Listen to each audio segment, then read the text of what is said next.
मीरपुर नाम के शहर में तेजस अपनी पत्नी नीरू के साथ रहता था। पति पत्नी दोनों ही नौकरी करते थे। एक दिन तेजस गांव अपनी माँ के पास फोन करता है।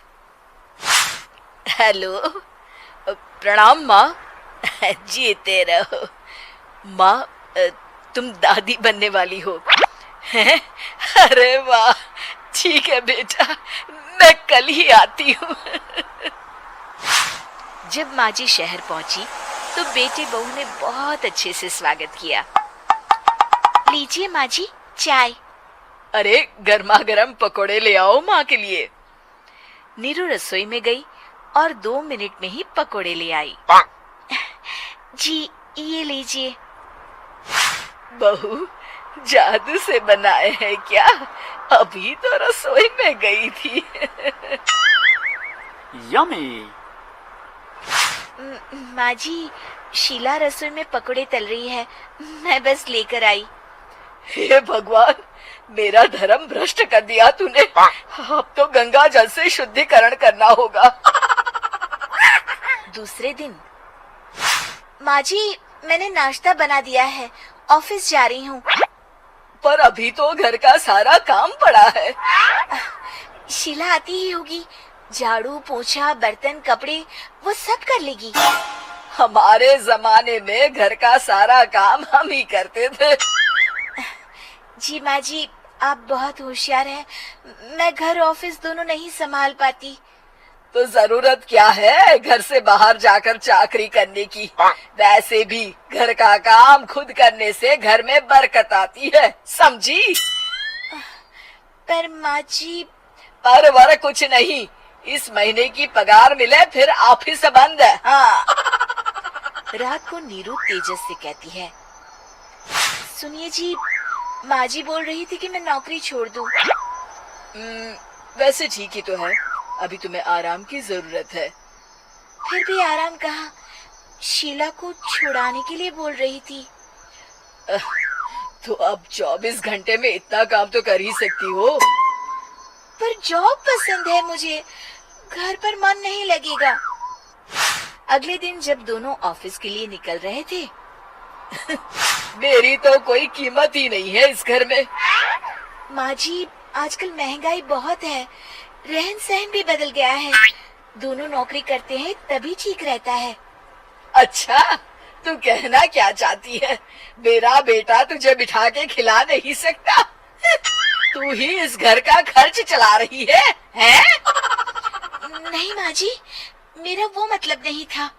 मतलब खूब समझती हूँ, ये बाल धूप में सफेद नहीं किए मैंने। हाँ।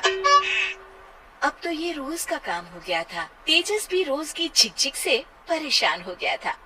एक दिन उसने कहा, नीरू, वैसे भी तुम्हें मैटरनिटी लीव मिलने वाली है, तो अभी से ही छुट्टी ले लो। पर क्या, मेरी सैलरी अच्छी खासी है। आखिर नीरू ने रिजाइन कर दिया।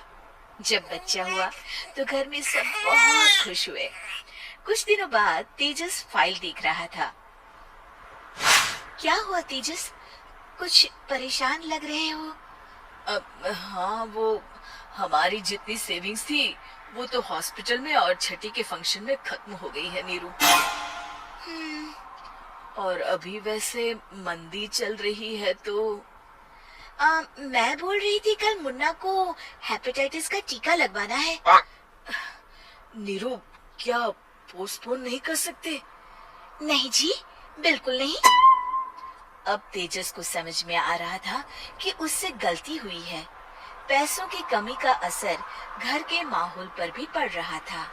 अगले दिन, बेटा मेरा चश्मा और ये दवाइयाँ ले आना, पर्चा देते हुए माँ जी ने कहा। जी। तेजस, मुन्ना के लिए दूध का डिब्बा और डायपर भी ले आना, और ये किराने के सामान की लिस्ट है, इसे भी लाना है। तेजस गुस्से में लिस्ट मरोड़कर फेंकता है और चिल्लाता है, पैसे क्या पेड़ पर उगते हैं? ये ले आना, वो ले आना। अरे, पर ये जरूरत का सामान ही है। वो गुस्से में बिना कुछ कहे ऑफिस चला गया। अरे अरे, लंच तो ले जाइए। नीरू दौड़कर डिब्बा पकड़ाती है। एक दिन खाना खाने के बाद, नीरू, अब तो मुन्ना कुछ बड़ा हो गया, तो अब तुम वापस ज्वाइन कर लो ना जॉब। पर इस रिसेशन में जॉब मिलना बहुत मुश्किल है। ट्राई तो करो। फिर मुन्ना, माँ जी है ना, और एक फुल टाइम मेड भी लगा लेंगे। पर माँ जी, उन्हें तो पसंद नहीं। तभी माँ जी वहाँ आ जाती है और प्यार से नीरू के सर पर हाथ फेरते हुए बोलती है, अब मेरी समझ में आ गया बहू, पहले के और अब के समय में अंतर है।